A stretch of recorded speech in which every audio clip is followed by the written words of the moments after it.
मोदी सरकार ने राष्ट्रपति भवन से मिटाई मुगल निशानी। राष्ट्रपति के मुगल गार्डन किया गया अमृत उद्यान और बीजेपी राज में बदल गया इस्लाम नगर का नाम। इस्लाम नगर की मिट गई निशानी, अब होगा नया नाम। उत्तर प्रदेश के योगी सरकार ने कुंभ नगरी इलाहाबाद का नाम बदलकर प्रयागराज कर दिया, तो वही फैजाबाद का भी नाम बदलकर अयोध्या कर दिया। योगी सरकार के इस फैसले की गूंज लगता है अब पूरे देश में गूंज रही है। तभी तो कुछ ही दिनों पहले मोदी सरकार जहां राष्ट्रपति भवन से बुलडोजर के दम पर मुगल गार्डन का नामो निशान मिटाकर उसे अमृत उद्यान कर दिया, तो वही अब एक और जगह का नाम बदलकर इस्लाम नगर से जगदीशपुर कर दिया गया। राष्ट्रपति भवन में मौजूद फूलों की जिस बगीचे को कभी मुगल गार्डन कहा जाता था, मोदी सरकार के राज में वो मुगल गार्डन अब इतिहास बन चुका है, क्योंकि सरकार ने इस अमृत काल में मुगल गार्डन का नाम बदलकर अमृत उद्यान कर दिया है। मोदी सरकार के इस दमदार फैसले के बाद मध्य प्रदेश की बीजेपी सरकार ने भी एक बड़ा फैसला लेते हुए राजधानी भोपाल में मौजूद इस्लाम नगर गांव का भी नया नामकरण कर दिया है। जिस गांव को लोग अभी तक इस्लाम नगर के नाम से जानते थे, उसे अब जगदीशपुर कहा जाएगा, क्योंकि मध्य प्रदेश के शिवराज सरकार ने इस गांव का नाम बदल दिया है। वैसे एक बात और आपको बता दें कि इस ग्राम पंचायत का नाम पहले जगदीशपुर ही था, जिसे मुगल शासक सरदार दोस्त मोहम्मद खान ने बदलकर इस्लाम नगर कर दिया था। अब 300 साल बाद एक बार फिर से इस गाँव का नाम बदलकर जगदीशपुर कर दिया गया है। इस मामले में बुधवार को ही राज्य विभाग की ओर से सूचना जारी कर दी गयी। होशंगाबाद का भी बदल गया नाम। मध्य प्रदेश की राजधानी भोपाल से 75 किलोमीटर दूर एक शहर है होशंगाबाद, जो नर्मदा नदी के तट पर बसा है, जिसकी वजह से शहर का नाम भी नर्मदापुरम ही था। लेकिन मालवा सल्तनत के शासक होशंगा शाह गौरी ने इस शहर का नाम बदलकर होशंगाबाद कर दिया था। भोपाल से बीजेपी सांसद साध्वी प्रज्ञा सिंह ठाकुर और विधायक रामेश्वर शर्मा ने होशंगाबाद का नाम नर्मदापुरम किए जाने की मांग जोर शोर से उठाई थी। नेताओं का कहना था कि कब तक लुटेरे होशंगा शाह के नाम से होशंगाबाद को पहचाना जाएगा। जिस लुटेरे ने हमारे मंच मंदिर तोड़े, भगवान भोले की मंदिर भोजपुर का शिखर तोड़ा, उसके नाम से नगर का नाम मंजूर नहीं है। शिवराज सरकार ने पहले ही संभाग का नाम नर्मदापुरम संभाग रखा है, अब नगर का नाम भी नर्मदापुरम रखा जाए। बीजेपी नेताओं की ओर से उठती मांग के बीच शिवराज सिंह चौहान ने सैकड़ों साल पुराना इतिहास बदलते हुए होशंगाबाद शहर का नाम बदलकर एक बार फिर नर्मदापुरम कर दिया है। यही वजह है कि कुछ ही दिनों पहले जब जगत गुरु राम भद्राचार्य भोपाल में आयोजित राम कथा में शामिल होने गए थे, तो इसी दौरान उन्होंने नर्मदापुरम की जिक्र करते हुए शिवराज सरकार से मांग कर दी थी कि जब होशंगाबाद नर्मदापुरम हो सकता है, तो भोपाल का नाम बदलकर भोजपाल क्यों नहीं हो सकता।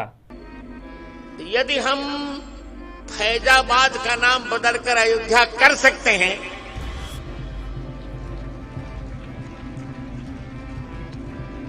यदि हम इलाहाबाद का नाम बदलकर प्रयाग कर सकते हैं, तो भोपाल का नाम बदलकर क्या भोजपाल नहीं कर सकते। राम भद्राचार्य ने तो इस दौरान यहाँ तक कह दिया था कि जब तक भोपाल का नाम बदलकर भोजपाल नहीं हो जाता, मैं भोपाल में राम कथा करने नहीं आऊंगा। राम भद्राचार्य ने शिवराज सरकार को इसी साल होने वाले विधानसभा चुनाव से पहले भोपाल का नाम बदलकर भोजपाल करने की डेडलाइन भी दे दी है। ऐसे में देखना यह है कि इस्लाम नगर का नाम बदलकर जगदीशपुर करने वाली शिवराज सरकार क्या राम भद्राचार्य की मांग पूरी करते हैं या नहीं। बहरहाल शिवराज सरकार ने जिस तरह से इस्लाम नगर का नाम बदलकर वापस जगदीशपुर किया है, इस पर आपका क्या कुछ कहना है, अपनी राय हमें कमेंट करके जरूर बताएं।